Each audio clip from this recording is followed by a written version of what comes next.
이제 베드로후서 3장 쉽게 읽기를 시작하겠습니다. 자, 베드로후서는 어떤 형식이죠?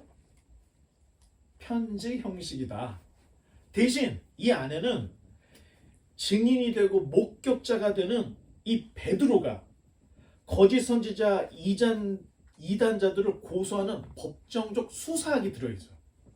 그냥 편지가 아닌 거예요. 마치 누구를 고소하는 내용이 이 안에 담겨져 있는 겁니다.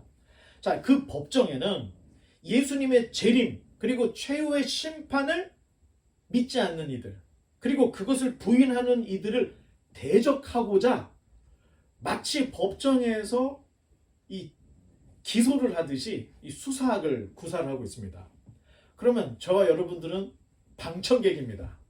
자, 대적자들을 향해서 베드로가 이 수사학적인 법정적 그 편지를 쓰고 있고 그것을 읽는 우리들은 그 안에서 거짓 선지자 이단자들의 그 선동과 미혹에 넘어가지 말아야 된다고 하는 이 교훈을 이 편지를 통해서 얻어야 한다는 겁니다. 자, 그러니까 베드로 후서를 읽으면서 은혜 많이 받았다. 사실 이거보다는 이단을 경계해야 되겠구나라는 교훈을 받았다면 여러분 베드로 후서를 제대로 읽은 겁니다.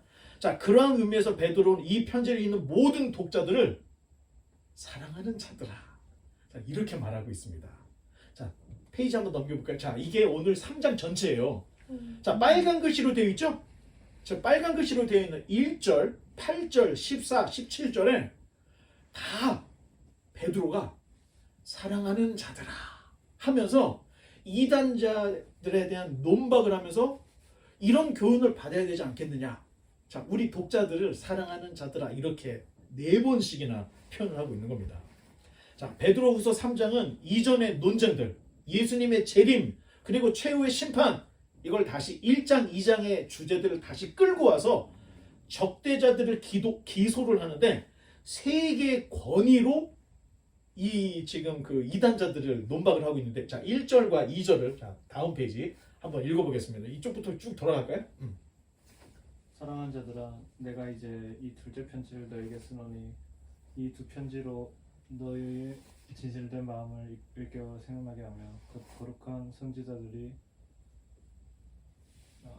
이해하는 말씀과 주되신 구주께서 너희의 사도들로 말미암아 명하신 것을 기억하게 하려 하노라. 아멘. 감사합니다. 1절에 내가 여기서 내가가 누구죠? 베드로 증인의 그 권위로 이야기를 한다는 거예요.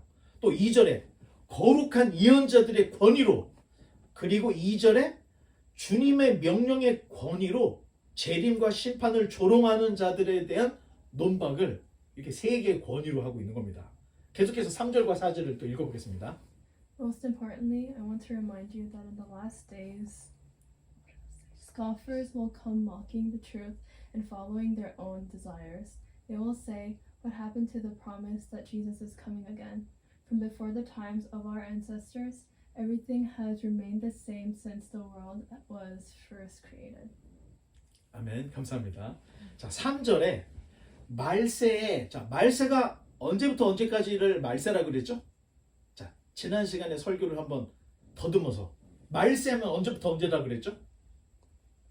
예수님이 베들레헴에 태어날 때부터 죽으시고 부활하시고 승천하시고 그 다음에 다시 오시는 그 재림 그 기간을 우리가 말세라고 합니다. 자, 말세 때에는 재림을 예수님의 재림을 조롱하는 용감한 녀석들이 있을 것이니 4절에 주께서 강림하신다는 약속이 어디 있느냐? 이 사람들이 이렇게 논박하는 거야. 창조 이래로부터 지금까지 세상은 그대로네. 자, 이렇게 조롱을 하더라는 겁니다. 자, 그럴듯한 미혹이지만 넘어가지 말라는 이야기를 베드로 1, 2, 3 전서 1, 2, 3, 4, 5장 베드로 후서 1, 2, 3장 총 8장에 걸쳐서 베드로가 지금 편지를 쓰고 있는데 자, 1절로 한번 넘어가 볼까요? 다시 뒤로 1절에 이 고소의 목적, 이 편지의 목적은 두 개의 편지, 전서, 후서 이 두 개의 편지로 너희의 진실한 마음을 일깨워 생각나게 하려고 두 번째는 주님께서 명하신 것을 기억나게 하려고 내가 이렇게 두 개의 편지를 썼다. 자, 사도 베드로가 이런 이야기를 하고 있습니다. 자, 이제 계속해서 5절로 7절의 말씀을 또 한번 읽어보겠습니다. 이는 하늘이 예적부터 있는 것과 땅이 물에서 나와 물로 성립된 것도 하나님의 말씀으로 된 것을 그들이 일부러 잊으려 함이로다. 이제 이로 말미암아 그때 세상은 물이 넘침으로 멸망하였으되 이제 하늘과 땅은 그 동일한 말씀으로 불사르기 위하여 보호하신 바 되어 경건하지 아니한 사람들의 심판과 멸망의 날까지 보존하여 두신 것이니라. 아멘. 감사합니다. 자, 창세기 1장에 보면 자, 1장 2절이죠. 거기 보면은 땅이 혼돈하고 공허하며 흑암이 깊음 위에 있더라. 이렇게 돼 있죠. 그때 하나님께서 말씀으로 자, 묻이 드러나라 했더니 어떻게 됐어요? 땅이 드러났잖아. 자, 물을 나눠서 땅이 드러나게 말씀의 능력으로 창조를 하셨다는 거예요. 자, 이런 것들을 부정하는 이단자들, 거짓 선생들을 향해서 베드로는 다시 그 물로서 심판하신 대홍수 사건을 기억하라. 이렇게 이야기를 하고 있습니다. 하나님이 지구가 그 창세기 보면은 그냥 다 혼돈하고 물에 덮여져 있었던 거예요. 그런데 하나님이 빛이 있으라 막 하시다가 자, 물을 한 곳으로 모여서 물을 나눠서 궁창을 나누셨죠. 자, 그때에 물을 통해서 하나님이 땅을 드러나게 하신 그 하나님이 믿지 않는 자, 준비되지 않은 자, 거역하는 자들을 다시 그 물을 합쳐가지고 심판하셨던 것을 기억하라. 자, 이런 이야기를 하고 있습니다. 이게 유대인들이 할 수 있는 설교죠. 하지만 그때는 물로 심판을 했지만 그 물 심판 후에 하나님께서 어떤 언약을 주셨죠? 무지개 언약을 주신 거야. 그래서 하나님이 다시는 물로서 심판하지 않겠다 이 얘기를 했어요. 그렇다면 예수님이 이야기하고 제자들이 이야기하는 심판은 물로는 안 온다는 거예요. 그럼 뭐겠습니까? 불로서 심판하실 때가 이제 곧 올 것이니 지금은 그 불심판이 오기 전에 유예 기간이다. 그런 얘기를 하고 있습니다. 자, 하나님께서 말씀의 능력으로 세상을 창조하셨듯이 동일한 능력으로 심판도 하신다. 이런 이야기를 지금 베드로가 보니까 베드로가 굉장히 노력을 했던 사람인 것 같아요. 다 여러분도 아시죠? 사실 그 갈릴리 호수에서 어부 생활을 한다면 학문이 필요가 없는 거예요. 그런데 이 지금 베드로가 하고 있는 이야기 들으면 구약 성경에 굉장히 깊은 조예를 가지고 있는 거.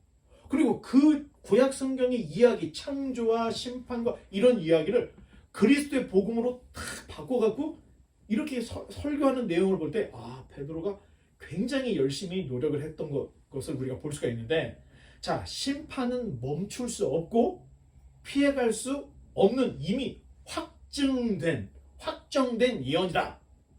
반드시 온다. 베드로가 이걸 강조하고 있습니다. 따라서 여러분 성경도 똑같은 줄거리를 가지고 있어요. 자, 성경을 완전히 그냥 네 마디로 축약하고 요약한다면 처음에 뭐죠? 창조. 그 다음에 어떻게 됐죠? 타락. 그 다음 구원, 구속. 그 다음에 마지막 심판. 네 개의 프레임으로 되어 있는 거야. 창조, 타락, 구원, 심판. 이게 선지자들의 메시지였고 성경 전체는 이렇게 네 가지로 딱 줄일 수 있습니다. 이제 8절로 10절의 말씀을 다음 분 또 읽어주시기 바랍니다. 사랑하는 자들아 죽게 된 하루가 천년 같고 천년이 하루 같다는 이 한 가지를 잊지 말라. 계속 주의 약속은 어떤 이들이 더디다고 생각하는 것 같이 더딘 것이 아니라 오직 주께서는 너희를 대하여 오래 참으사 아무도 멸망하지 아니하고 다 회개하기에 이르기를 원하시느니라. 10절 그러나 주의 날이 도둑같이 오리니 그 날에는 하늘이 큰 소리로 떠나가고 물질이 뜨거운 불에 풀어지고 땅에는 그 중에 있는 모든 일이 드러나리로다. 아멘. 감사합니다. 자, 우리가 느끼는 시간적인 개념과 영이신 하나님의 시간적인 개념이 다르다. 그걸 지난 시간에 서두에서 얘기했죠. 자, 그러니 우리 식대로 재림의 시간, 심판이 없을 거다라고 하는 추측, 그리고 오려면 멀었어 라고 하는 추측, 우리 식대로 해석하는 것을 조심하라. 베드로가 이런 이야기를 해주고 있습니다. 다만 하나님께서 지금 오래 참으시는 이유는 오늘 뭐라고 기록이 돼 있었죠? 하나님이 심판을 빨리 안 하고 예수님의 재림이 더디는 것처럼 느껴지는 그 이유는 왜?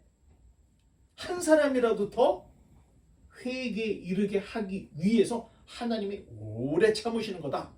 베드로가 이렇게 해석을 하고 있습니다. 자, 여기에서 오해를 할 수가 있습니다. 그러면 결국 모든 인간은 구원을 받는다는 말인가? 보편 구원론에 빠질 수가 있어요. 근데 그것은 아닙니다. 하나님은 자기 자녀들이 다 잘되고 다 구원받기를 원하십니다. 하지만 다 그렇게 되지는 않습니다. 자, 이런 하나님의 심정을 우리가 알 수 있는 그 성경은 구약 성경이에요.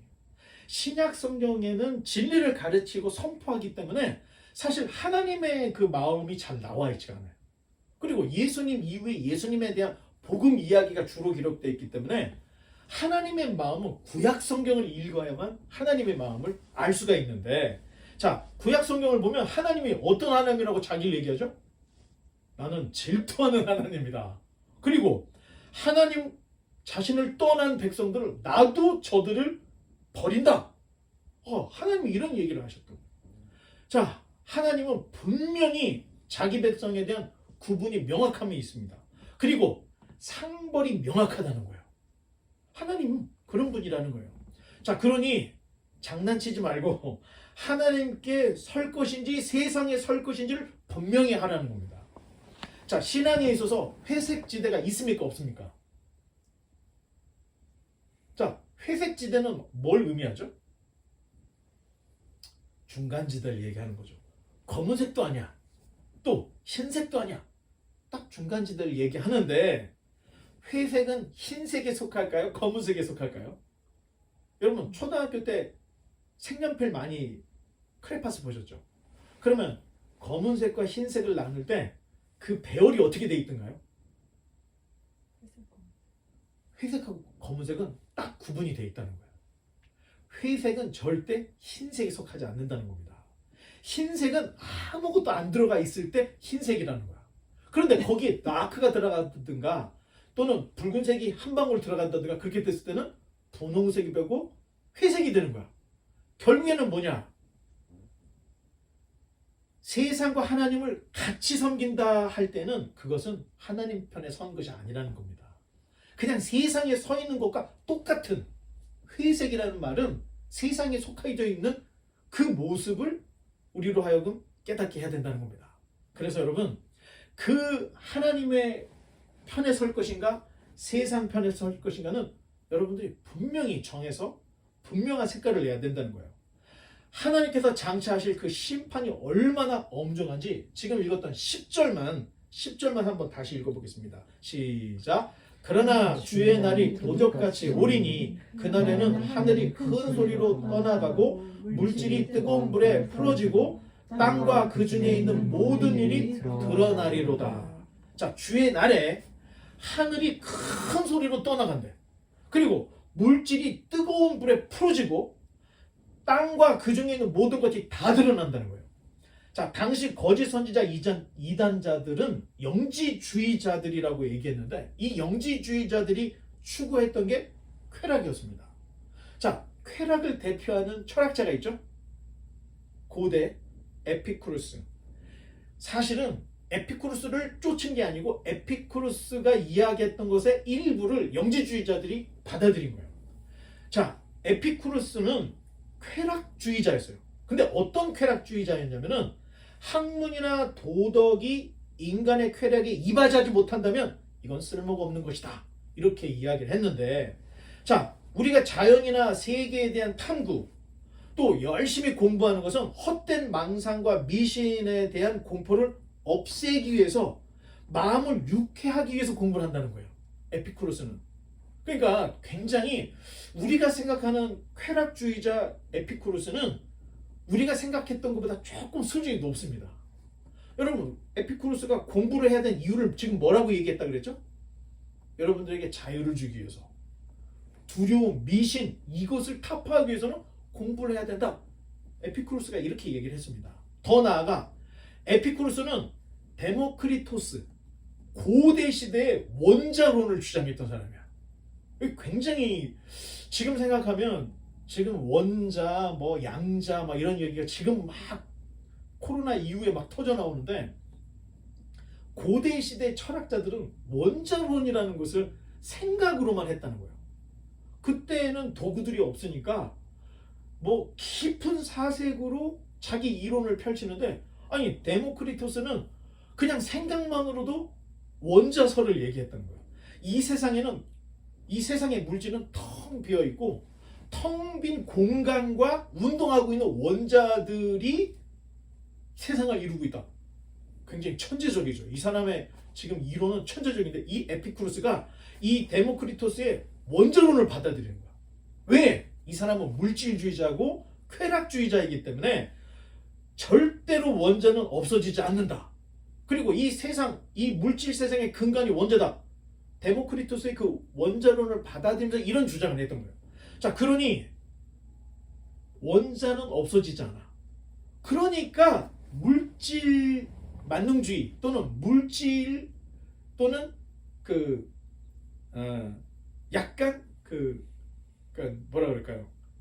현실주의 사람이라는 거예요. 자, 신, 절대자, 능력, 죽음 이런 것들을 다 믿지 않아. 다만 죽음이라는 것은 원자가 흩어지는 것에 불과하다. 그러니 당연히 사후세계도 인정을 하지 않았던 겁니다. 그러니까 지금 나에게 주어진 인생의 최선을 다해. 그러다 죽으면 나를 이루고 있는 원자들이 팡 하고 깨지면서 그냥 없어지는 거야. 그러다가 또 모이면 나라는 존재가 생기는 거야. 자, 굉장히 똑똑하죠. 굉장히 이 고대 철학자들이 우리가 생각했던 것보다 굉장히 앞섰던 걸 볼 수 있어요. 자, 그러니 재림이나 심판에 대해서 에피쿠로스의 쾌락주의를 받아들인 영지주의자, 그노시스, 나스타시즘 이런 사람들은 당연히 재림, 심판 이런 것들을 조롱을 했던 거예요. 있지도 않을 거고 예수님이 언제 온다는 거냐? 창세 이래 그런 심판 때가 언제 온다고 계속 이렇게 조롱을 했던 겁니다. 사실 에피쿠로스가 가르쳤던 이 쾌락이라는 게 굉장히 소박한 삶, 정신적인 쾌락을 추구했던 것을 볼 수 있습니다. 그런데 이 영지주의자들이 접근했던 쾌락은 이 땅에서 육체적인 이 쾌락을 추구했어요. 다르죠. 그러니까 공부를 제대로 해야 된다는 거야. 공부를 제대로 하지 않으면 잘못된 길로 갈 수 있어요. 자, 그런데 영지주의자들은 자신이 필요한 것만 그냥 딱 픽을 해서 도덕과 윤리까지 자기의 종교적인 신념으로 다 무시를 해버렸던 거예요. 자, 당시에 교회가 굉장히 이 영지주의자들, 쾌락주의 영지주의자들 때문에 타격을 입었던 겁니다.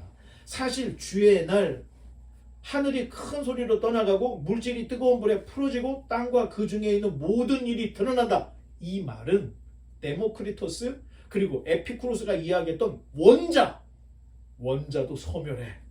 심판 날에는 얘들도 다 드러나. 이런 이야기를 지금 베드로가 하고 있는데 베드로가 영지주의를 꿰뚫고 있는 거죠. 그리고 철학자, 그때 당시에 두 축이 스토아 학파 그리고 에피쿠로스 학파 두 개가 있었어. 그러니까 베드로가 굉장히 어부 출신이라고 해서 언어 히브리나 헬라어를 잘 못한다고 해서 좀 머리가 나쁘다 이렇게 생각할 수가 없다는 거예요. 수준이 굉장히 높아진 걸 볼 수가 있죠. 자, 이제 마지막 본고가 11절부터 18절까지 나오는데 좀 잘라서 11절로 13절까지 한번 보겠습니다. 이 모든 것을 이렇게 풀어주리니 너희가 어떠한 사람이 되어야 마땅하냐. 거룩한 행실과 경건함으로 하나님의 날이 임하기를 바라보고 간절히 사모하라. 그 날에 하늘이 불에 타서 풀어지고 물질이 뜨거운 불에 녹아지려니와 우리는 그의 약속대로 의가 있는 곳인 새 하늘과 새 땅을 바라보도다. 아멘. 자, 구원을 이야기할 때는 심판을 이야기할 때는 구원을 뗄래야 뗄 수가 없습니다. 마치 동전의 양면과 같은 거야. 그래서 구원이라고 할 때는 뒤에 심판이라는 게 따라가고 심판이라는 걸 볼 때는 구원이라는 게 따라가게 돼 있는 거예요. 동전의 양면과 같은 거예요. 왜?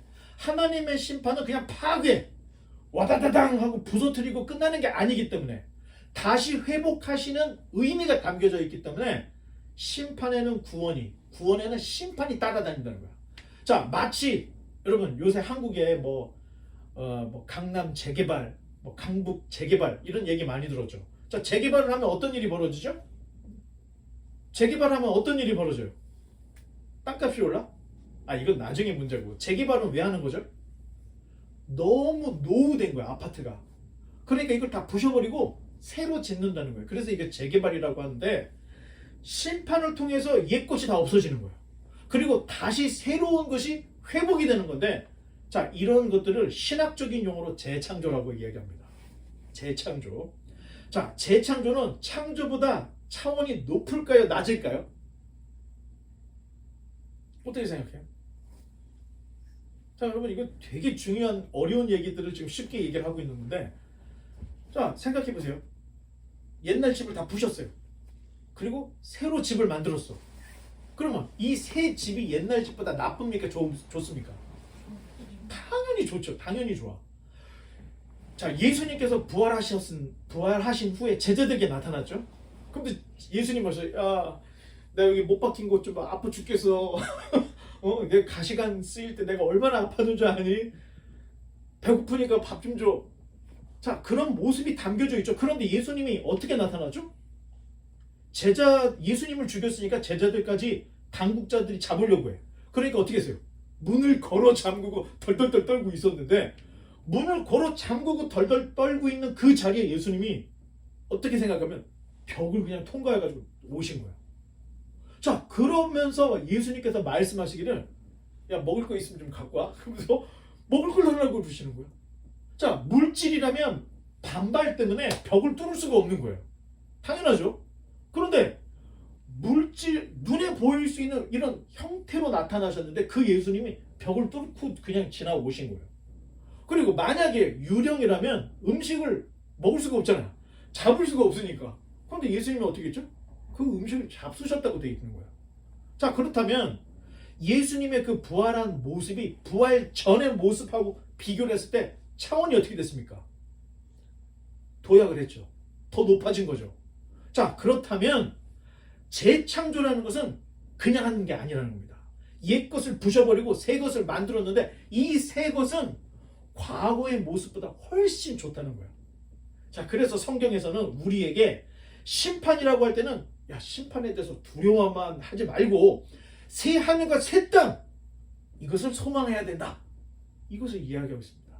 여러분, 이제 요새 전자성경이 많이 나와서 여러분들이 그 검색을 새 하늘과 새 땅이라고 해보세요. 이사야에 2번이 나와. 그리고 베드로 후서에 1번 나오고 요한계시록에 나옵니다. 한 4-5번 나오는데 아무나 새 하늘과 새 땅을 이야기하지 않습니다. 그런 걸 보면 베드로가 굉장히 공부를 열심히 한 거예요. 이사야 65장, 66장에 나오는 이 새 하늘과 새 땅을 지금 심판과 구원과 연결을 시키면서 지금 새 하늘과 새 땅을 설명을 하고 있는 거예요, 베드로가. 굉장히 지금 신학적으로 굉장히 지금 서 있는 것을 볼 수가 있는데, 심판으로 끝나는 것이 아니라 새 하늘과 새 땅이라고 하는 구원으로 한 걸음 한 차원 더 도약을 하는 모습을 보여주고 있습니다. 자, 우리는 성경을 볼 때 과연 내가 그렇다면 어떠한 사람이 되어야 하는지, 자, 여러분이 죽고 하나님 같든가 아니면 예수님께서 재림을 하셔서 새로운 시대가 도래를 했어. 자, 그렇다면 지금의 이 모습이겠습니까? 아니면 지금보다 더 훨씬 잘생겨지고 멋있는 모습이 되겠습니까? 여러분 어때요? 희망을 가지라고요. 그냥 자꾸 뭐 성형하려고 하고 막 귀 뚫고 코 뚫고 하지 말고, 여러분 그 시대가 되면 예수님이 재림을 하시면 여러분이 꾸미지 않아도 지금 여러분의 그 모습보다 더 좋아진다니까.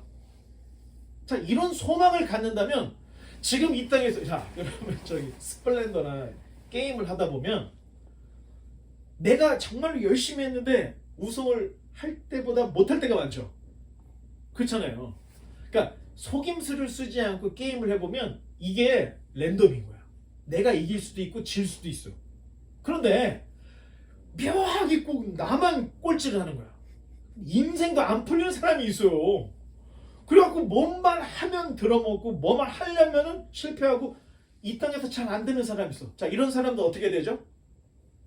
예수님을 철저히 믿어야 됩니다. 왜?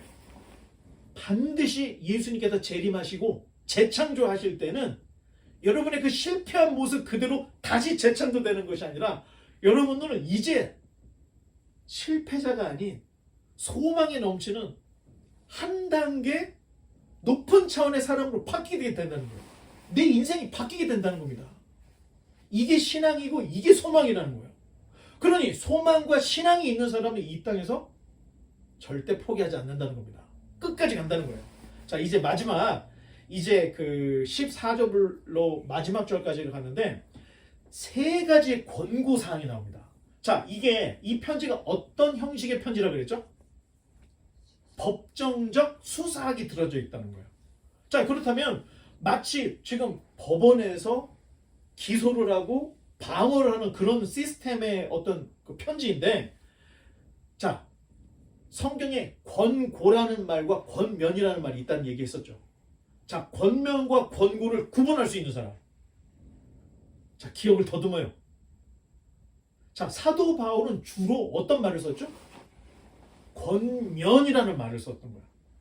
그런데 지금은 세 개의 권고라고 얘기해요. 자, 어떤 게 더 법정적이죠?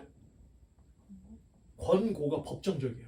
그래서 사도 바울은 권면한다는 얘기를 훨씬 많이 쓰고 있는데, 지금 이 베드로 후서는 법정적 수사법을 기록을 하고 있기 때문에, 자, 세 가지의 법적인 권고사항, 이건 반드시 해야 될 세 가지의 권고사항을 이야기하고 있습니다. 우리 잠도 깰 겸 14절을 한번 다 같이 읽어보겠습니다. 시작. 그러므로 사랑하는 자들아, 너희가 이것을 바라보나니 주 앞에서 점도 없고 흠도 없이 평강 가운데에서 나타나기를 힘쓰라. 자, 첫 번째 권고는 베드로후서 전체의 말과 가르침과 똑같은데 예수님의 재림은 기정사실이라는 거예요. 바꿀 수 없다는 거예요. 안 오지 않는다는 거예요. 반드시 오신다는 기정사실이라는 것을 첫 번째 권고로 이야기를 하고 있습니다. 그러니 우리의 삶은 점도 없고 흠도 없는 이러한 단속하는 삶, 이렇게 자기 자신을 지키는 삶, 이런 삶을 살아야 된다는 첫 번째 권고가 있었고, 15절 16절은 두 번째 권고가 있는데 참도 깰 겸 15절 16절 한번 다 같이 읽어보겠습니다. 시작. 또 우리 주의 오래 참으심이 구원이 될 줄로 여기라. 우리가 사랑하는 형제 바울도 그 받은 지혜대로 너희에게 이같이 썼고 또 그 모든 편지에도 이런 일에 관하여 말하였으되 그 중에 알기 어려운 것이 더러 있으니 무식한 자들과 굳세지 못한 자들이 다른 성경과 같이 그것도 억지로 풀다가 스스로 멸망에 이르느니라. 자, 두 번째 권고는 재림의 지연.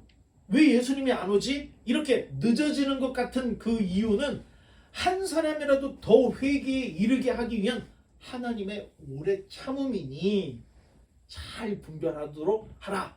자, 두 번째 권고는 이런 권고를 하고 있습니다. 자, 바울을 언급하고 있죠. 특히 바울의 가르침은 오해하지 말라는 당부를 딱 달고 있는 거야. 오해하지 말라. 어떤 걸 오해하지 말라고 하는 이야기는 바울이 은혜를 너무 강조하다 보니까 율법 준수의 가치를 상대화를 시켜버린 거야. 그러니까 율법을 너무 우습게 만들어버린 거예요. 바울이. 자, 은혜 강조를 너무 많이 하게 되면 자칫 율법을 무시하거나 경시할 수 있다는 위험성이 있습니다. 물론 신약에서의 그 말씀 준행, 율법 준수는 철저하게 구원을 전제로 하진 않습니다. 자, 이게 리콰이어리 된 게 유대주의예요. 반드시 할례를 하고 율법을 지켜야만 구원을 받는다. 이거는 유대주의자, 율법주의자들이 하는 얘기라는 거예요. 자, 구원의 율법이 전제 조건은 아니에요. 신약에서는. 단 예수님이 얘기했죠. 열매로 나무를 알듯이 너희의 삶의 열매를 맺으라. 예수님이 이런 얘기를 했다는 거예요. 예수님의 동생 야고보도 야고보서에서 행함이 없는 믿음은 그 자체가 죽은 것이다. 이렇게 얘기를 하고 있습니다. 자, 율법을 안 지켰다고 해서 구원받는 것은 아닙니다. 하지만 삶의 열매가 드러나지 않는 것은 그 믿음 자체가 죽은 것이다. 여러분, 이걸 잘 구분을 해서 알아야 혼선이 되지 않는다는 겁니다. 법적으로 할례를 행하고 율법을 지켜야 구원받는다. 이것은 유대주의자 또는 이 할례주의자들이 하는 이야기들이고, 복음서에서는 너희가 예수님을 믿었으니 흠도 없고 점도 없는 사람이 돼야 되지 않겠느냐. 자, 다릅니다. 뉘앙스가 다르다는 것을 알아야 됩니다. 자, 이제 세 번째 권고 17절로 18절 한번 다 같이 읽어보겠습니다. 시작. 그러므로 사랑하는 자들아, 너희가 이것을 미리 알았은즉 무법한 자들의 미혹에 끌려서 너희가 굳센 데서 떨어질까 삼가라. 오직 우리 주 곧 구주 예수 그리스도의 은혜와 그를 아는 지식에서 자라가라. 영광이 이제와 영원한 날까지 그에게 있을지어다. 아멘. 자, 세 번째 권고는 무법한 자들의 미혹에 끌리지 말라는 이야기를 하고 있습니다. 자, 그들은 자기 뜻을 위해서 성경을 자기 마음대로 해석을 하는 자들이었습니다. 마치 바울이 쓴 것을 오해해서 멸망에 이뤘던 이런 것처럼 성경을 억지로 자기 뜻대로 해석을 하는 사람입니다. 여러분, 정말 이단들을 여러분이 만나보셨을 기회가 있었을지는 모르겠지만 이단을 만나보면 정말 이상한 면이 있습니다. 그들의 강론을 들어보면 입이 쩍 벌어질 정도인데 어떻게 그렇게 성경의 문맥과 흐름을 무시하고 여기저기 발췌한 성경을 이어서 짝을 짝짝 맞춰서 그 이단 사설 이야기를 만들어내는지 이거 진짜 너무나도 신기해요. 자, 한 페이지만 더 넘겨볼까요? 자, 이런 식이라는 거예요. 이게 바이블 코드. 아니, 성경을 쭉 읽어야 되는데 성경에 나와 있는 대각선으로 나와 있는 무슨 빙고도 아니고 ELB, IB 이렇게 해서 단어를 만드는 듯한 이런 스타일로 성경을 해석을 해서 우리로 하여금 이단 사설들로 우리를 미혹하고 유혹을 한다는 겁니다. 자, 성경에 이렇게 바이블 코드가 있을까요, 없을까요? 있다면 우연입니다. 한두 개. 전체는 바이블 코드를 위해서 기록된 게 아니에요. 이런 형식으로 기록된 부분이 있을 수 있습니다. 그런데 전체는 그렇지 않다는 걸 알아야 되는데 성경을 처음부터 끝까지 읽어야 될 이유가 여기 있습니다. 자, 여러분들이 성경을 처음부터 끝까지 딱 읽어서 알지 못할 상태에는 이런 식으로 코드화된 이거 봐 하면서 이야기하면 다 넘어간다는 겁니다. 논박을 할 수가 없어요.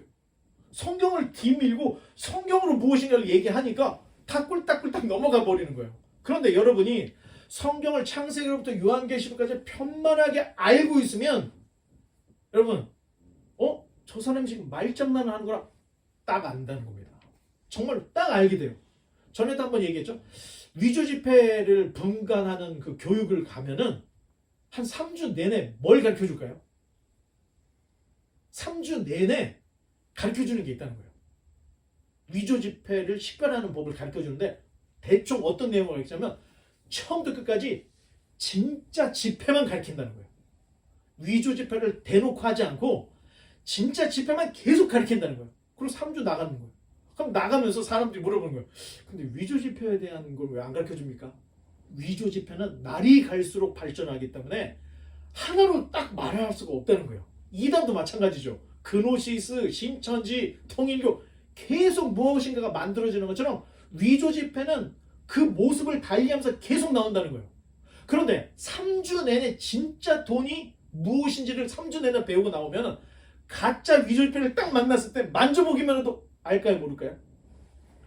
알게 된다는 거예요. 그러니까 여러분, 이단에 대해서 제가 막 이 이단은 이 이단이고 저 이단은 저게 잘못됐고 성경만 여러분이 잘 알면 이상하다, 말장난이다, 여러분들이 금방 캐치할 수 있다는 겁니다. 그래서 성경은 부분적으로 읽는 것보다는 창세기부터 요한계시록까지를 쭉 읽고 정확하게 이해한다면 여러분 특별히 이단 교육을 하지 않아도 여러분들이 이단들을 다 걸러낼 수 있습니다.